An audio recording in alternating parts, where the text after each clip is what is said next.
사도 요한은 오늘 이 편지를 쓴 분이 사도 요한이잖아요. 사도 요한은 전승에 의하면 모든 사도들 중에 가장 오래까지 맨 마지막까지 남아있는 사도가 사도 요한이었습니다. 우리가 복음서에서 요한이 어떤 성격을 가졌는지를 비롯해서 저희가 좀 알 수 있는 여러 가지 사건들이 있지만 그의 형제 야고보와 함께 예수님의 12제자 중에 별명이 붙었죠. 천둥의 아들, 우레의 아들, 천둥의 아들이라는 뜻의 보아너게라고 하는 이름까지 지어주실 정도로 12제자들 중에는 아마 제일 거칠은 성격을 가졌던 사람이 이 요한이 아닐까 싶습니다. 그런데 이 신약에 기록된 요한이 기록된 책들을 가만히 보면은 그의 별명은 잘 보이지 않아요. 좀 다혈질일 것 같고 막 거칠 것 같고 그런데 막상 딱 요한 1, 2, 3서나 요한복음을 이렇게 보면 참 요한은 이 사랑의 사람이구나라고 하는 그것이 이 글에서 이렇게 면면이 묻어 나오는 걸 볼 수 있습니다. 그걸 보면 얼마나 이 요한이라고 하는 사람이 많이 변화된 거예요. 정말 많이 변화된 거죠. 그리고 정말 큰 변화가 있는 사람이고 참 제자의 모습을 보여주는 사람이다라고 하는 걸 우리는 이 요한을 통해서 보게 되는데 요한을 생각하면 생각할수록 저도 요한처럼 닮고 싶다 하는 생각이 들고 그리고 진짜 안 바뀌는 게 사실은 사람이라 그러잖아요. 그래서 그런 걸 아주 좀 세게 부정적으로 말할 때 머리 검은 짐승은 거두는 게 아니다. 이런 말할 정도로 이렇게 사람은 잘 변하는 게 어려운데 정말 이 요한을 보면 이렇게 많이 변한 걸 보면 정말 하나님의 복음의 능력이라고 하는 것이 어떤가라고 하는 것들을 마음속에 다시 한번 다짐하게 됩니다. 그러면서 어떻게 그가 변화될 수 있을까 생각을 해보면 예수 그리스도께서 맨 마지막에 십자가 고난과 숨을 거두는 그 순간까지 십자가 바로 밑에서 지켰던 사람이 바로 이 사도 요한이죠. 그리고 또 노년에 이 복음을 전하다가 우리가 잘 알고 있는 대로 이 밤모섬에서 요한계시록을 계시의 말씀을 보고 쓰게 되잖아요. 그것처럼 마지막 인생의 끝까지 예수님과 함께 울고 웃으면서 그와 동행하게 된 게 그의 삶의 이 변화에 사랑의 모습으로 변화된 모습에 영적 성장의 가장 큰 비결이 아닐까 생각이 듭니다. 오늘 본문에 이 요한이 마땅하도다라고 그렇게 우리에게 명하면서 요한이 스스로에게 자신의 삶을 반추하면서 이야기하는 이 제자의 삶이라고 하는 게 무엇인가 하는 것을 두 가지만 저희들이 오늘 살펴보려고 합니다. 첫 번째로 제자의 삶은 사랑의 삶이다라고 하는 것을 분명히 말합니다. 오늘 요한이 자신의 공동체 성도들에게 쓴 편지가 이 요한 1서인데 명령을 하고 있죠. 7절 말씀, 8절 말씀을 보면 사랑하는 자들아 우리가 서로 사랑하자. 사랑은 하나님께 속한 것이니 사랑하는 자마다 하나님으로부터 나서 하나님을 알고 사랑하지 아니하는 자는 하나님을 알지 못하나니 이는 하나님은 사랑이심이라 라고 이렇게 우리가 서로 사랑하자라고 명령하면서 권면하고 있는 걸 볼 수 있습니다. 요한이 자기의 이 공동체 사람들을 어떻게 오늘 부르고 있습니까? 사랑하는 자들아 라고 이렇게 부르고 있죠. 이걸 우리는 늘 이렇게 그냥 쓱 지나쳐 가는데 원문으로 보면은 사랑을 하고 있는 사람들로 부르는 거예요. 자신의 공동체 사람들을 사랑하고 있는 사람들아 이렇게 부르고 있다는 게 의미심장하지 않습니까? 그리고 또 요한은 자기 공동체 사람들에게 서로 사랑하자라고 또 그렇게 권하고 있습니다. 우린 당연하고 식상하지만 상당한 무게감을 주는 말씀이죠. 훈련생들은 제자 훈련하면서 귀에 못이 박히도록 계속 훈련하면서 들으셨던 말씀이 있을 텐데 그게 바로 예수님을 닮아가자. 제자 훈련의 목표는 예수님을 닮아가고자 하는 열망을 가진 사람을 만드는 거다라고 하는 걸 여러 차례 제가 말씀을 드렸는데 그럼 예수님을 닮은 제자의 구체적인 모습이 뭐냐? 많은 거를 말할 수 있겠지만 가장 특징적이고 가장 중요한 것을 오늘 요한은 사랑하고 있는 사람들, 사랑하는 사람들로 말하고 있는 겁니다. 이걸 잘 기억하셨으면 좋겠어요. 이게 세상과 하나님 나라의 이 질적인 차이를 보여주는 것 중에 하나입니다. 세상은 사랑을 말하죠. 세상은 어디에나 말합니다. 사랑은 어디에나 말해요. 교회 안에도 말하고 또 사회에도 심지어 뭐 노래 가사에도 사랑을 말하는데, 자, 세상은 어떻게 합니까? 사랑과 관련돼서는 사랑을 받고자 하죠. 사랑을 받고자 합니다. 사랑을 달라 그래요. 그런데 하나님의 나라의 원리는 사랑을 받는 것이 아니고 사랑을 하는 겁니다. 해주는 거예요.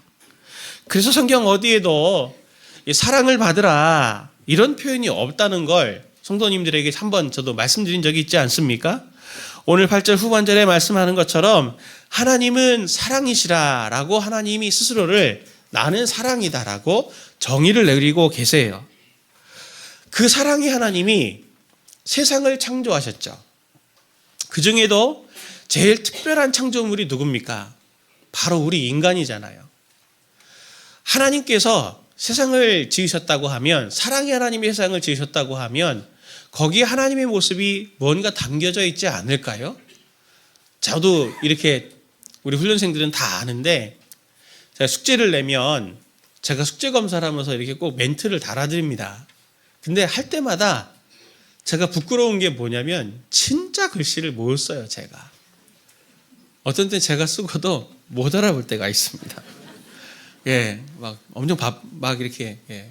근데 그 글씨에 어떤 분들은 이렇게 글씨 하나 보고도 이 사람의 성격이 어떻다 이런 것도 아시는 분들이 있고, 어떤 분들도 그림을 그린 걸 보고 아, 이분의 지금 심리 상태나 이런 게 어떤 건지 아는 분들도 계시잖아요. 그것처럼 하나님이 세상을 창조하셨다면 하나님이 사랑이신데 그 하나님의 사랑의 모습이 피조세계 가운데 담겨 있지 않을까요? 당연히 담겨 있겠죠. 그리고 우리 인간을 하나님께서 특별한 존재로 당신의 형상으로 지으시고 당신의 눈에 보이지 않는 하나님이시기 때문에 그 하나님을 이 세상에 나타내 보이시려고 하나님의 형상으로 우리를 특별하게 지으셨다면 우리를 통해서 당연히 하나님의 사랑이라고 하는 것이 당연히 나타내 보여지는 것이 정상이 아닙니까? 그래서 원래대로라면 피조세계의 원리는 사랑을 받는 원리가 아니고 사랑을 먼저 하는 것이 생명의 원리인 거죠. 인간 또한 하나님을 따라서 사랑을 받는 존재가 아니고 먼저 사랑을 하는 존재여야 정상인 겁니다.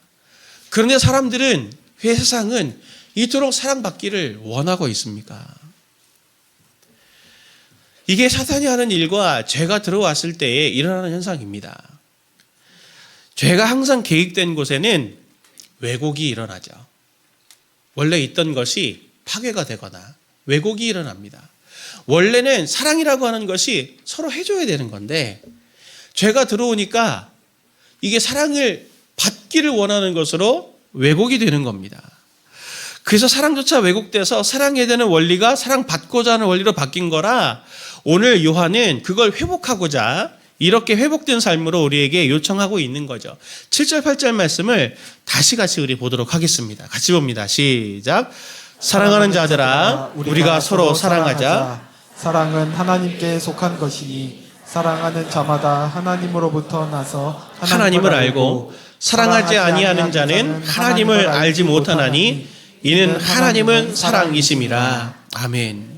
동사를 잘 보십시오. 사랑하는 자마다, 사랑을 받는 자가 아니고 사랑을 하는 자마다 하나님께로부터 난 사람이다. 그리고 사랑하지 아니하는 자는 하나님을 알지 못한다. 그러니 성도님들은, 오늘 특별히 이 자리에 모인 성도님들, 그리고 더더욱 특별히 오늘 수료하시는 우리 수료생들은 예수님을 닮아갈수록, 성숙해 갈수록 종교인이 되는 게 아니고 하나님이 보여주셨던 것처럼 이 사랑조차 회복돼서 사랑할 수 있는 사람들로, 사랑할 수 없는 것까지 사랑할 수 있는 사람들로 점점 변화되어 가시는 성도님들 되시기를 간절히 축원합니다. 한번 따라해 볼까요? 나는 사랑하는 사람이다. 나는 사랑하는 사람이다. 꼭 사랑하는 사람들이 되시기를 간절히 바랍니다. 두 번째로 제자의 삶은 오늘 요한이 빚진 것을 갚는 삶이라는 것을 오늘 우리에게 이야기합니다.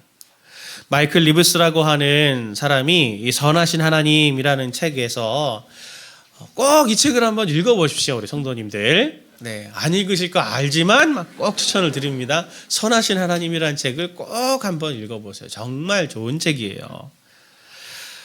자신의 책에서 하나님이 왜 세계를 창조하셨을까라고 하는 굉장히 어려운 주제거든요. 사실 신학적인 주제는 하나님은 그 자체로 완전하시잖아요. 필요한 게 없으세요. 그런데 이 세계를 왜 지으셨을까라고 하는 것에 대해서 여러 그 교부들과 신학자들의 얘기들을 막 이제 하면서 굉장히 통찰력 있는 얘기를 하는데 그게 저한테는 굉장히 신선한 충격이었어요.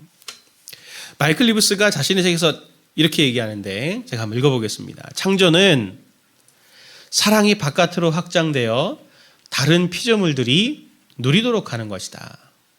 창조는 사랑이 바깥으로 확장되어 다른 피조물들이 누리도록 하는 것이다. 제가 써놓고 보니까 한 문장 써놨지만 이게 되게 어렵더라고요. 근데 책은 안 어렵습니다. 꼭 읽어보세요. 자, 삼위일체로 계시는 하나님이 왜 창조를 하셨나? 이렇게 설명하는 겁니다. 간단하게 제가 설명드리면 성삼위 하나님은 세 분이시지만 한 분 하나님이시잖아요. 세 위격으로 계시지만 이게 삼위일체인데 우리가 믿는 성부, 성자, 성령 하나님이 신적인 교제 가운데 있는 거죠. 그래서 그 자체로 뭐 더 다른 게 필요한 게 없습니다. 그런데 하나님이 사랑의 하나님이시니까 그 자기들만의 이 신적인 관계에서 오는 기쁨, 즐거움, 영광, 아름다움 이것들을 같이 나누고 싶다는 거예요. 그래서 그것들을 같이 하나님과 나눌 대상들로 이 피조 세계들을 만드신 거다. 그렇게 얘기를 하고 있더라고요. 제가 그걸 보면서 정말 그럴 수 있겠다. 정말 그럴 수 있겠다. 제가 그 생각이 들었어요.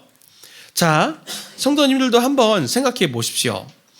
저도 여행을 어디 가거나 어떤 사역 때문에 또 누구에게 어떤 식사 대접을 받거나 이제 하게 되면 맛있는 게 있거나 좋은 게 있으면 항상 떠올리는 게 죄송합니다. 우리 성도님들이 떠올려야 되는데 제 아내와 아이들이 먼저 떠오릅니다. 그래서 우리 애들도 한번 데리고 와야 되겠구나. 아내하고 한번 여기 와야 되겠구나. 또 그런 생각들을 하거든요. 제가 사랑하니까 그것들을 함께 나누고 싶은 마음이 생기는 거죠. 정말 좋은 것들을 함께 나누고 싶어요. 심지어 내 다락방 식구네 성도들, 내가 거기 가봤는데요. 너무너무 거기 맛있었어요. 우리 이번에 거기 열린 다락방으로 한번 가요. 그러면서 다락방 식구들하고도 같이 가서 즐거운 시간들, 거기에서 뭐 나누는 대화가 막 세계 평화를 논하고 막 이렇게 우리나라의 막 GDP 성장과 막 다음 세대의 막 이런 교육을 막 논하는 그런 게 아니고 가벼운 얘기, 별로 영양가 없는 얘기지만 그 자체로 대화를 나누고 시간을 같이 한다라고 하는 것 자체가 얼마나 감사하고 즐겁고 그리고 행복한 순간인가요?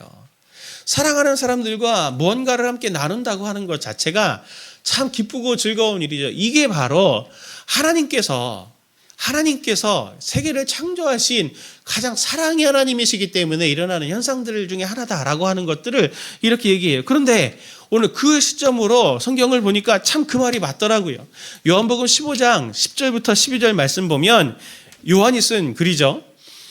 예수님의 말씀을 받아 적은 건데 요한이 이렇게 말합니다. 요한복음 15장 10절 내가 아버지의 계명을 지켜 그의 사랑 안에 거하는 것 같이 너희도 내 계명을 지키면 내 사랑 안에 거하리라. 내가 이것을 너희에게 이름은 내 기쁨이 너희 안에 있어 너희 기쁨을 충만하게 하려 함이라. 내 계명은 곧 내가 너희를 사랑한 것 같이 너희도 서로 사랑하라는 이것이니라. 주님은 본인 안에 있는 이 충만한 기쁨을 너희에게도 충만하게 되기를 원한다. 그래서 서로 사랑하면 너희가 내 안에 있고 내가 너희 안에 있는 거다 하면서 사랑의 원리로 서로의 삶이 공유되고 서로의 삶이 같이 좋은 것들이 나누어지는 확장이 일어난다고 하는 것을 오늘 성경은 예수님은 우리에게 분명히 보여줍니다. 오늘 이 말씀처럼 우리가 서로 사랑하면 우리의 기쁨이 나에게만 머무는 것이 아니라 우리에게 주신 이 기쁨이, 예수님의 기쁨이 너희 곧 우리 안에 있어서 우리의 기쁨이 나만 기쁜 게 아니고 너도 함께 기뻐하는 것들이 서로 계속 충만하게 된다라고 하는 것을 말합니다. 이게 바로 사랑의 가장 중요한 특징인 확장과 공유인 것이죠. 우리 삶에서도 이 사랑을 함께 하는 이 공유가 되어지는 이것이 점점 풍성하게 되기를 원합니다. 그리고 그것을 계속 나누게 되기를 원합니다. 그게 바로 하나님의 이 사랑의 속성을 닮은, 하나님을 닮은 우리이기 때문에 가능하다라고 하는 것을 꼭 기억하시고 사랑하셨으면 좋겠어요. 그런데 오늘 말씀에서 중요한 사랑의 원리, 공유의 원리를 우리에게 한 가지 이 요한이 얘기해 주는데 우리 11절 말씀을 같이 함께 보기를 원합니다. 같이 봅니다. 시작. 사랑하는 자들아, 하나님이 이같이 우리를 사랑하셨은즉 우리도 서로 사랑하는 것이 마땅하도다. 아멘. 마땅하도다라고 하는 것에 파란색을 해놨는데, 마땅하도다라고 하는 말씀을 원문으로 보면 누구누구에게 빚을 지다라는 뜻입니다. 이게 누구누구에게 빚을 지다. 그리고 누구누구에게 책임을 행하다라는 동사 오페이로라고 하는 단어를 쓰는데, 그 뉘앙스를 직역해서 말하면 우리는 서로 사랑하는 빚이 있다. 빚이 아니죠. 빚이 있다. 예, 우리는 서로 사랑하는 빚이 있다. 우리에겐 부채가 있다는 거죠. 하나님께 사랑을 받으면 받을수록 성도님들은, 우리는 하나님께 사랑의 부채 의식을 가져야 합니다. 근데 우리는 늘 받기만 하고 달라고만 하지 그 빚이라는 걸 생각을 안 하시잖아요. 왜 빚이라고 했겠습니까? 하나님이 갚아라 이 녀석아 하려고 그런 게 아니고 워낙 받고 잘 까먹으니까, 받고 자꾸 까먹으니까, 잊어버리니까 이게 빚이라고 생각을 해서 갚아라, 그걸 우리에게 강조하고 싶어서 말씀하시는 거죠. 그 사랑의 빚을 공동체 안의 사람들과 이웃에게 갚는 그것이, 흘려내는 것이 바로 사랑하라라고 하는 계명에 담겨져 있는 뜻입니다. 사랑은 계명으로, 명령으로 우리 가운데 성경에 여러 곳에 돼 있죠. 제일 되는 율법의 계명이 마음을 다하고 목숨을 다하고 힘을 다해서 주 너의 하나님을 사랑하라 하신 것이 첫 번째 계명이요. 또 둘째도 이와 같으니 내 이웃을 내 몸과 같이 사랑하라 하신 이것이 주님께서 우리에게 주신 계명이잖아요. 사랑이 계명이에요. 계명으로 오다 보니까 안 사랑하고 싶죠. 안 사랑하고 싶어요. 명령으로 오면 기본적으로 기분이 나빠요. 우리는. 예, 기분이 나쁘고 많이 한 것 같은데 이런 반항심도 생기는 게 우리 아닙니까? 그런데 거부 반응이 생기는데, 명령 자체는 거부 반응 생기기도 쉽고 동기부여도 사실은 잘 안 됩니다. 근데 하나님은 우리에게 일방적으로 그렇게 명령하시는 분은 아니시죠.